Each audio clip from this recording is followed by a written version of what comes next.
नमस्कार दोस्तों, स्वागत है आपका आज के मुख्य समाचार में, जिसमें सबसे पहली और बड़ी खबर में आपको बताएंगे कि स्टॉक मार्केट स्कैम की जेपीसी जांच के लिए राहुल गांधी ने दिया बड़ा बयान। बोले मोदी शाह ने शेयर खरीदने के लिए कहा और 4 जून को मार्केट धड़ाम हो गया। इसके साथ दूसरी खबर में जिक्र होगा कि इंडिया गठबंधन की बैठक में सही समय का इंतजार करने का फैसला, तानाशाही के खिलाफ लड़ाई जारी रखने का भी ऐलान। तीसरी खबर में आपको बताएंगे कि मोदी 3.0 सरकार से पहले प्रेशर पॉलिटिक्स शुरू, जेडीयू ने अग्निवीर और यूसीसी पर कर दी ये बड़ी डिमांड। खबर में आगे जिक्र होगा कि बनने जा रहे 1/3 पीएम से हमारे 4 सवाल, बिहार को देंगे विशेष राज्य का दर्जा, देश में कराएंगे जातिगत जनगणना।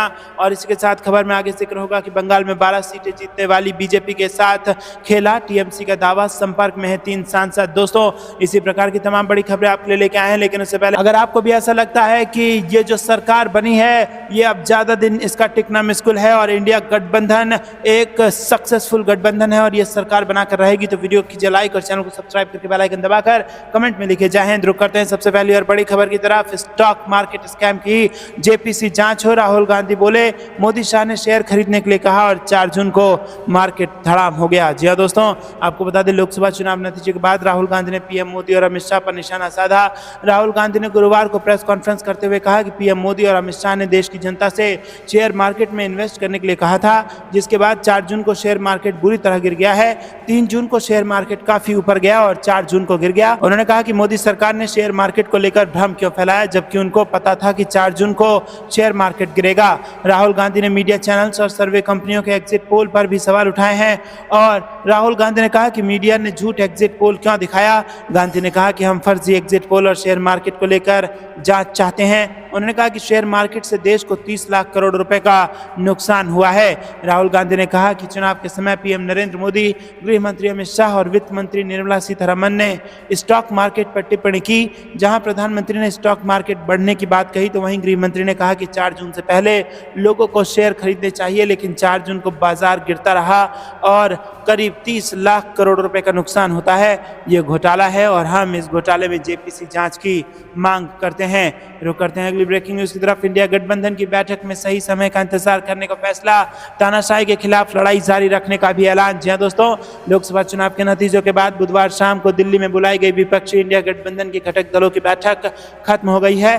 बैठक के बाद विपक्षी नेताओं के एक साझा प्रेस कॉन्फ्रेंस में कांग्रेस अध्यक्ष मल्लिकार्जुन खड़गे ने कहा कि सभी दलों ने बीजेपी सरकार द्वारा शासित नहीं होने की लोगों की इच्छा को साकार करने के लिए उचित समय पर उचित कदम उठाने का फैसला लिया है।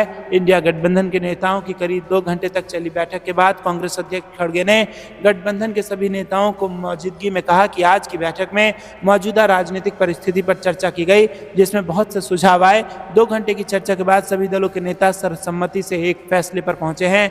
इसके बाद उन्होंने गठबंधन की तरफ से एक बयान पढ़कर फैसले की जानकारी दी। दोस्तों, खड़गे ने कहा कि इंडिया गठबंधन के घटक हमारे गठबंधन को मिले जबरदस्त समर्थन के लिए भारत के लोगों को धन्यवाद देते हैं। लोगों के जनादेश ने बीजेपी और उनकी नफरत, भ्रष्टाचार और वंचित रखने की राजनीति को करारा जवाब दिया है। उन्होंने कहा कि यह भारत के संविधान की रक्षा के लिए, महंगाई, बेरोजगारी और सांठगांठ वाले पूंजीवाद के खिलाफ और लोकतंत्र को बचाने के लिए जनादेश है।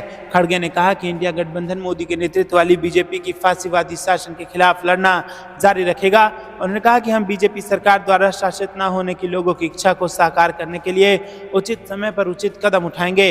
रुक करते हैं अगली ब्रेकिंग न्यूज की तरफ। मोदी 3.0 सरकार से पहले प्रेशर पॉलिटिक्स शुरू, जेडीयू ने अग्निवीर और यूसीसी पर कर दी बड़ी डिमांड। जी हां दोस्तों, मोदी सरकार के तीसरे कार्यकाल की शुरुआत से पहले ही सहयोगी दलों ने प्रेशर पॉलिटिक्स करना शुरू कर दिया है। किंग मेकर की भूमिका में नजर आ रही जेडीयू ने बीजेपी से कई मंत्रालयों की डिमांड की है। वहीं दूसरी ओर उनकी ओर से यह भी साफ कहा जाने लगा है कि अग्निवीर पर फिर से विचार करने की जरूरत है। इसके साथ ही यूसीसी पर अपने रुख को साफ करते हुए एक बार फिर जेडीयू ने बीजेपी पर दबाव बना दिया है। एनडीए की सहयोगी पार्टी जनता दल यूनाइटेड ने बड़ा बयान देते हुए कहा है कि यूनिफॉर्म सिविल कोड पर हमारा रुख आज भी जस का तस है। जेडीयू महासचिव और प्रवक्ता केसी त्यागी ने कहा कि हमने तब भी कहा था कि हम इस मामले पर भी स्टेक होल्डर को साथ लेकर चलने की आवश्यकता होगी। केसी त्यागी ने कहा कि हमने तब भी कहा था कि इस मामले पर सभी स्टेक होल्डर को साथ लेकर उनके विचारों को समझने की जरूरत है। यूसीसी पर नीतीश कुमार ने विधि आयोग के अध्यक्ष को चिट्ठी लिखी थी और कहा था कि हम इसके खिलाफ नहीं हैं, लेकिन इसमें व्यापक विचार विमर्श की आवश्यकता है। इसके अलावा अग्निवीर योजना का जिक्र करते हुए केसी त्यागी ने कहा कि अग्निवीर योजना को लेकर के बहुत विरोध हुआ था और चुनाव में भी उसका असर देखने को मिला है। इस पर दोबारा से विचार करने की जरूरत है। अग्निवीर योजना को नई तरीके से सोचने की आवश्यकता है। जो सुरक्षाकर्मी थे, सेना में तैनात थे, और जब भी अग्निवीर योजना आई तो बड़े तबके में असंतोष था। मेरा ऐसा मानना है कि उनके परिवारजनों ने भी चुनाव में विरोध जारी किया, इसीलिए आज इनमें से नए तरीके से विचार विमर्श की जरूरत है। वहीं वन नेशन वन इलेक्शन का समर्थन करते हुए केसी त्यागी ने कहा कि जहां तक एक देश एक चुनाव की बात है, हम उसके समर्थन में हैं। और केसी त्यागी ने कहा कि हम लंबे समय से मांग कर रहे हैं कि अगर बिहार से पलायन रोकना है तो उसे विशेष राज्य का दर्जा देना चाहिए। रुक करते हैं अगली ब्रेकिंग न्यूज़ की तरफ। बनने जा रहे 1/3 पीएम से हमारे 4 सवाल।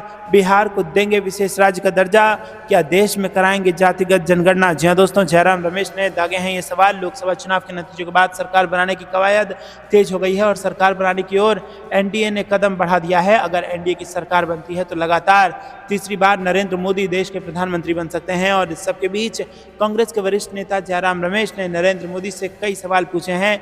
जयराम रमेश ने नरेंद्र मोदी को उन वादों की याद दिलाई है जिनका उन्होंने जनता से किया था। और अपने एक्स हैंडल से जयराम रमेश ने एक वीडियो शेयर करते हुए सवाल पूछा है। उन्होंने लिखा है कि बनने जा रहे 1/3 प्रधानमंत्री से 4 सवाल। क्या 30 अप्रैल 2024 को पवित्र नगरी तिरुपति में अपने आंध्र प्रदेश को विशेष राज्य दर्जा देने का वादा किया था, क्या वो वादा पूरा होगा? क्या आप विशाखापट्टनम स्टील प्लांट के निजीकरण को अब रोक देंगे? क्या आप बिहार को विशेष राज्य का दर्जा देकर अपने 2014 की चुनावी वादे और अपने सहयोगी नीतीश कुमार की 10 साल पुरानी मांग को पूरा करेंगे? क्या आप बिहार के जैसे ही पूरे देश में जातिगत जनगणना करवाने का वादा करते हैं? तो दोस्तों, यहाँ पर आपको बता दें कि अभी सरकार बनी भी नहीं है और वादों का याद दिला दिया है जयराम रमेश ने। रुक करते हैं अगली ब्रेकिंग न्यूज़ की तरफ। बंगाल में 12 सीटें जीतने वाली बीजेपी के साथ हो गया खेला। टीएमसी का दावा, संपर्क में 3 सांसद। जी हाँ दोस्तों, पश्चिम बंगाल में विधानसभा चुनाव के बाद अब लोकसभा चुनाव में भी बीजेपी ज्यादा असर नहीं दिखा पाई है। बंगाल में ममता दीदी की आंधी के आगे विरोधियों के संदेश खाली जैसे मुद्दे को हवा निकल गई है और स्थिति यहाँ तक पहुँच गई है कि बीजेपी को 6 सीटों का नुकसान हुआ है और 2019 में 18 सीटें जीतने वाली भाजपा 12 सीटों पर आ गई है। इधर भाजपा के साथ खेला करते हुए टीएमसी पिछली बार से 6 सीटें ज्यादा जीतने में कामयाब रही। बंगाल की कुल 42 लोकसभा सीटों में से टीएमसी के खाते में 39 सीटें गई, जबकि भाजपा को 12 और 1 सीट पर कांग्रेस जीती है। और इस बीच एनडीए की सरकार बनाने की कवायद के बीच तृणमूल कांग्रेस ने दावा किया है कि भाजपा के 3 सांसद उनके संपर्क में हैं। दोस्तों, आपको बता दें कि रिपोर्ट के अनुसार तृणमूल कांग्रेस ने दावा किया है कि बंगाल में भाजपा के 3 सांसद उनकी पार्टी के संपर्क में हैं और ये सियासी अपडेट 4 जून को जारी हुए लोकसभा चुनाव के रिजल्ट के 2 दिन बाद आया है, जब बंगाल में टीएमसी ने शानदार प्रदर्शन करते हुए पिछली बार से 6 सीटें ज्यादा हासिल करने में कामयाबी हासिल की है। इससे पहले ममता बनर्जी ने भाजपा के चुनावी प्रदर्शन पर सवाल उठाते हुए नरेंद्र मोदी से इस्तीफा देने की मांग की थी। ममता बनर्जी ने कहा था कि पूरा चुनाव भाजपा ने मोदी के चेहरे पर लड़ा, लेकिन 400 पार का नारा देने वाली पार्टी बहुमत का आंकड़ा भी पार नहीं कर पाई। रुक करते हैं अगली ब्रेकिंग न्यूज़ की तरफ। झूठा था बीजेपी का 400 पार वाला नारा। चुनाव जीतने के बाद सांसद राव इंद्रजीत ने खोला पार्टी का कच्चा चिट्ठा। जी हाँ दोस्तों, लोकसभा चुनाव 2024 के नतीजे में बीजेपी की आंतरिक फूट अब सामने आने लगी है। हरियाणा में पार्टी की सीटें पिछले चुनाव के मुकाबले आधी हो गई हैं और यहाँ पर इस बीच केंद्र सरकार के मंत्री और सांसद राव इंद्रजीत सिंह ने बड़ा बयान दिया है। उन्होंने कहा है कि बीजेपी का 400 पार वाला नारा झूठा था। उन्हें पार्टी की हरियाणा इकाई से कोई सहयोग ही नहीं मिला। सांसद ने कहा कि अगर उनके ग्रामीण कार्यकर्ताओं का साथ न मिलता तो वो भी गुरुग्राम सीट पर हार ही जाते। बता दें कि गुरुग्राम सीट पर केंद्रीय मंत्री इंद्रजीत राव सिंह और कांग्रेस प्रत्याशी राज बब्बर के बीच कड़ी टक्कर देखने को मिली थी और अंत में राव इंद्रजीत चुनाव जीत गए थे। और जीत के बाद अब उन्होंने हरियाणा इकाई के रवैये पर कहा कि बीजेपी में कुछ भी ठीक नहीं चल रहा है। राव इंद्रजीत सिंह कांग्रेस नेता राज बब्बर से महज 80,000 वोटों से चुनाव जीते हैं। उनकी जीत का अंतर पिछले चुनाव में 3 लाख से ज्यादा था। उन्होंने कहा कि पार्टी का 400 पार का वाला नारा झूठा निकला है। टीवी वाले मुझसे पूछते थे क्या 400 पार होगा या नहीं, तो मैं नतीजों से पहले से कैसे कुछ बोलता। ये सच है कि राज्य में कुछ ठीक नहीं चल रहा है। बता दें कि 2014 के लोकसभा चुनाव से पहले कांग्रेस से बीजेपी में आए राव इंद्रजीत सिंह के साथ ही उनके कई विरोधी भी बीजेपी में आ गए थे। रुक करते हैं अगली ब्रेकिंग न्यूज़ की तरफ। यूपी कांग्रेस के साथियों को मेरा सलाम, आप झुके नहीं रुके नहीं। चुनाव के नतीजों पर प्रियंका गांधी का भावुक संदेश। जी हाँ दोस्तों, लोकसभा चुनाव में उत्तर प्रदेश में इंडिया गठबंधन को शानदार कामयाबी मिली है, उसे 43 सीटें मिली हैं। वहीं बीजेपी को करारी हार का सामना करना पड़ा है, वो 33 सीटों पर ही सिमट गई है। नतीजों के बाद कांग्रेस महासचिव प्रियंका गांधी ने कांग्रेस पार्टी के नेताओं और कार्यकर्ताओं के नाम एक भावुक संदेश लिखा है। प्रियंका गांधी ने अपने एक्स हैंडल पर लिखा कि यूपी कांग्रेस के मेरे सभी साथियों को मेरा सलाम। मैंने आपको धूप और धूल में कड़ी मेहनत करते हुए देखा है। आप झुके नहीं, आप रुके नहीं। कठिन से कठिन दौर में आपने लड़ने की हिम्मत दिखाई। आपको प्रताड़ित किया गया, आप पर फर्जी मुकदमे लगाए गए और जेल में डाला गया, बार बार नज़रबंद किया गया, मगर आप डरे नहीं और कई नेता डर के चले गए, आप टिके रहे। रुक करते हैं अगली ब्रेकिंग न्यूज़ की तरफ। लोकसभा चुनाव के नतीजों से खुश शिवपाल यादव बोले, अगर आज चुनाव हुआ तो यूपी में बनेगा सपा की सरकार। जी हाँ दोस्तों, लोकसभा चुनाव में समाजवादी पार्टी ने उत्तर प्रदेश में बेहतर परफॉर्मेंस की है और इस पर समाजवादी पार्टी के राष्ट्रीय महासचिव शिवपाल सिंह यादव ने मीडिया से बात करते हुए कहा है कि सपा ने सभी जाति और धर्म के वोट हासिल किए हैं। उन्होंने कहा कि समाजवादी पार्टी पूरे समाज को साथ लेकर चल रही है। सपा की जीत के बाद योगी सरकार को नैतिकता के आधार पर इस्तीफा दे देना चाहिए और चुनाव कराने चाहिए। दोस्तों, आज की तारीख में अगर चुनाव हो जाते हैं तो उत्तर प्रदेश में अखिलेश यादव के नेतृत्व में समाजवादी पार्टी को एक ऐतिहासिक जीत मिलेगी और समाजवादी पार्टी की सरकार बन जाएगी। बहुजन समाज पार्टी के साथ चुनाव नहीं लड़ने और बीएसपी सुप्रीमो के मुस्लिम प्रत्याशियों को लेकर दिए गए बयान पर उन्होंने कहा कि 2024 के चुनाव में जनता जान चुकी थी कि वो बीजेपी से मिली हुई है, इसीलिए जनता ने बीजेपी के साथ साथ बीएसपी को भी सबक सिखाया है। रुक करते हैं अगली ब्रेकिंग न्यूज़ की तरफ। हम तो बिल्कुल कुछ नहीं है, तो कह रहे कि बेटी बचाओ बेटी पढ़ाओ। हम तो बेटी है तो कोई सुरक्षा ही नहीं है और हम बाहर नहीं निकल सकते, रोड पे नहीं जा सकते, रोजगार ही नहीं है। अगर हम कोई बहन बेटी रात को निकल जाते हो यहाँ तो इतने बलात्कार हो जाते हैं। और मणिपुर के अंदर देखो, जो बहन बेटों के साथ जो नंगा करके रोड पे उसको नचाया जा रहा है, उसके कितने आरोपी लड़के उन्हें छेड़छाड़ी करे। क्या है उनको देख रहे हैं, बहन बेटियां कोई सुरक्षा नहीं है और ये धर्म की राजनीति करे, भगवान को लेकर राजनीति करे, ये बहुत गलत करे। अगर तुम्हें राजनीति करनी है तो बहन बेटियों को सुरक्षा दिलाओ, रोजगार दिलाओ। मोदी वक्त कहते हैं कि भाई मोदी है तो देश सुरक्षित है, मोदी है तो देश सुरक्षा है, किसने कह दिया? ये गलत है। राहुल है तो देश सुरक्षा, राहुल है तो देश सुरक्षित है। हाँ, राहुल है तो देश सुरक्षा है और बाकी मोदी को देश हटाओ और देश बचाओ। एक सवाल है, देश की महिलाओं की पहली पसंद राहुल की मोदी? हमारे राहुल गांधी जी है और हमारे युवा की और लड़कों की सभी की युवा की राहुल गांधी जिंदाबाद। राहुल गांधी आएंगे तो हमारे देश का बचाव होगा। अगर मोदी जी होगा, अगर मोदी जी अगर हमारे देश के अंदर बिल्कुल जिसे कहते हैं बहन बेटी सुरक्षा नहीं रहेगी। मोदी जी को हटा होगा 24 में बिल्कुल होगा, बिल्कुल होगा। और एक सवाल आता है कि जिस तरीके से भाई इंडिया गठबंधन की शुरुआत हुई, जो पहली ट्रक की थी नीतीश कुमार ने, हालांकि पाला बदल के भाजपा में चले गए। उधर ममता दीदी का भी आज बयान आता है कि 40 सीट नहीं जीतेगी कांग्रेस देश भर में। तो इस तरीके के जो बयान है कहीं ना कहीं कमजोर कर रहे हैं कांग्रेस को। कांग्रेस पार्टी कमजोर नहीं हो रही है, गठबंधन मजबूत है। वो पलटू राम थे, वो अपने पलट के वहाँ चले गए, उनका तो काम ही है। पलटू राम वो वैसे भी बीजेपी के थे, अब वो प्रधानमंत्री के लालच में यहाँ बैठे हुए थे। ऐसे तो प्रधानमंत्री बना नहीं जाता, मेहनत भी करनी पड़ती है। जिस तरह से राहुल गांधी जी हजारों किलोमीटर की पैदल यात्रा कर रहे हैं और देश में नफरत का काम कर रहे हैं, मोदी जी उस नफरत को मिटाने का काम के बाजार में मोहब्बत की दुकान, नफरत के बाजार में मोहब्बत की दुकान खोल रहे हैं राहुल गांधी जी। तो ऐसे व्यक्ति को प्रधानमंत्री का दावेदार होना चाहिए। ममता दीदी क्यों नाराज है भाई? आज बड़े व्यंग बोल दिया उन्होंने, कहा कि 40 नहीं जीतोगे। ऐसा कुछ नहीं है, पूर्ण बहुमत से आएगी। राहुल गांधी जी हजारों किलोमीटर की यात्रा कर रहे हैं, वो लोगों का भरपूर प्यार मिल रहा है, लाखों की संख्या में उन्हें। मोदी को चुनौती देंगे? बिल्कुल देंगे चुनौती। एक सच्चा और ईमानदार नेता है राहुल गांधी, पढ़ा लिखा नेता है राहुल गांधी, मोदी की तरह। क्या लग रहा है मोदी को चुनौती होगी इस बार? मोदी को चुनौती मिल चुकी है, जब तो डरी हुई है। ईडी का इस्तेमाल कर रहे हैं विपक्ष को खत्म करने के लिए, हेमंत सोरेन हो। अब देखो आगे किसका नंबर आता है। मोदी कहते सारे भ्रष्टाचारी है, कोई बचेगा नहीं, सबको जेल में डालेंगे। वो भ्रष्टाचारी उस बीजेपी के नाम की गंगा जी में नहा के कैसे वॉशिंग मशीन में साफ हो जाते हैं? बीजेपी की वॉशिंग मशीन है। हाँ जी, अजीत पवार में पहले जो 4800 करोड़ का घोटाले की बात करते थे, बीजेपी में ज्वाइन करते ही खत्म। ऐसा भी कोई वॉशिंग मशीन है क्या कि सब चाहते हैं? कोई कर देगा? इंदिरा तरह की जगह लोग बैठे हैं, बेरोजगार तो नहीं है, ये लोग आए हैं बेरोजगार है, महंगाई हो गई, भूखे मरने की नौबत आ गई है।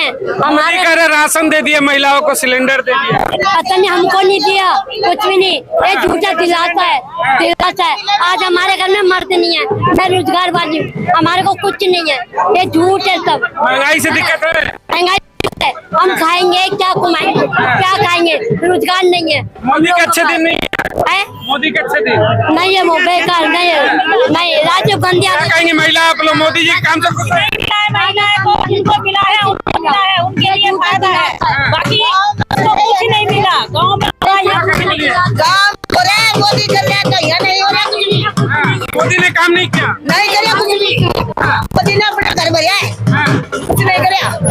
सिलेंडर को लेकर क्या कहेंगे, लग रहा है महंगा, मार दिया सिलेंडर महंगा है, सिलेंडर 900 रुपया को कर दिया, पहले 1200 को कर दिया। अब काय खाएगा मजदूर आदमी, कभी काम लगे कभी ना लगे, बताओ तुम बीमार हो जाए तो कहीं लगा, हम बताओ। यानी दिक्कत हो रही है महंगाई से? बहुत दिक्कत है, बहुत दिक्कत है, परेशान है, बहुत दिक्कत है, परेशान है। बीमार आदमी क्या करेंगे, बेरोजगार। फिर से चुनाव आ रहा है 24 का, इसमें प्रधानमंत्री किसे बना रही है, मोदी जी को कि राहुल गांधी को? राहुल गांधी को, राहुल गांधी, उन्हीं की बदौलत तुम दिल्ली में, उन्होंने मकान दिया, रोजगार दिया, आज कुछ भी नहीं है, मोदी ने घर से बेघर कर दिया। यानी कांग्रेस की सरकार अच्छी थी जो पहले थी, कांग्रेस की अच्छा थी, बहुत अच्छी थी, इंदिरा गांधी। मोदी वाली सही नहीं है, नहीं है। क्या कहेंगे आप लोग भाई, सरकार फिर से 24 में बदलेंगी इस बार, या फिर सत्ता में मोदी की वापसी हो रही है फिर से? अब जो वापिस होगी ना 2024 में राहुल जी की हो रही है, इसी बात हम सब बहने ताली बजा रहे हैं। राहुल गांधी जिंदाबाद, राहुल गांधी की होनी चाहिए, 2024 में राहुल गांधी की होनी चाहिए। मोदी करे महिलाओं को हमने बहुत कुछ दिया है, सम्मान दिया है, कुछ नहीं मिला, सिलेंडर फ्री का घर दे दिया, शौचालय दे दिया, 5 किलो राशन भी करेगी दे रहे, कुछ नहीं दे रहे, कुछ नहीं मिल रहा, इसको मिल रहा है, कुछ नहीं दे रहे, हम झूठ भी बोलेंगे, खाएंगे तो झूठ भी बोलेंगे। अरे गरीब माताओं के लिए हम जीते हैं, मोदी जी कहते हैं कि हम देंगे सबको, वो सामने बात करे ना, उनके पास कुछ नहीं होता। अच्छे दिन नहीं आए, नहीं है, 15 लाख रुपए चाहिए, हमें नहीं चाहिए। क्या कहेंगे ऐसे बातों को? सिलेंडर सस्ता है, महंगाई तो मार रही है, महंगाई ने दुनिया भर की महंगाई है, और दुनिया भर की महंगाई है, नीति ईरानी तो कह रही कहाँ महंगाई, सिलेंडर लेकर नहीं उतरती है रोड पे, दुनिया भर की महंगाई हो रही है, ये महंगाई की महंगाई, सब चीज की महंगाई है, किसी की महंगाई नहीं, सब चीज की महंगाई है।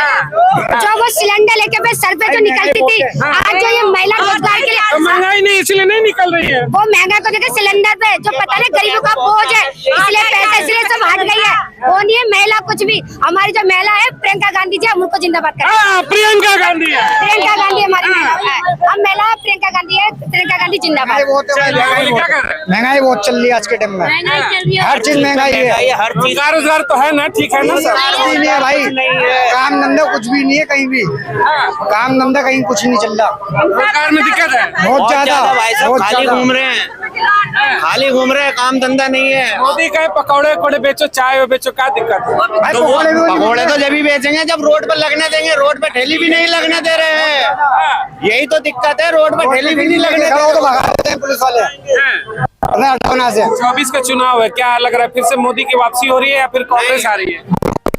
कांग्रेस आई, कांग्रेस आएगी। क्यों अच्छी लगती है कांग्रेस, क्यों लगता है कांग्रेस आएगी? तो कांग्रेस के टाइम पर इतनी महंगाई नहीं थी, इतनी महंगाई नहीं थी, काम धंधे चल रहे थे अच्छे खासे। क्या नाम है आपका? आमिर खान। अच्छा, इस बार लग रहा है कि बदलेंगे सर? बिल्कुल बदलेगी। चलिए ठीक है। दिल्ली में आज देखिए जिस तरीके से बड़ा प्रदर्शन चल रहा है कांग्रेस का, संविधान के ऊपर भी थोड़ा सा क्या कर रहे हैं?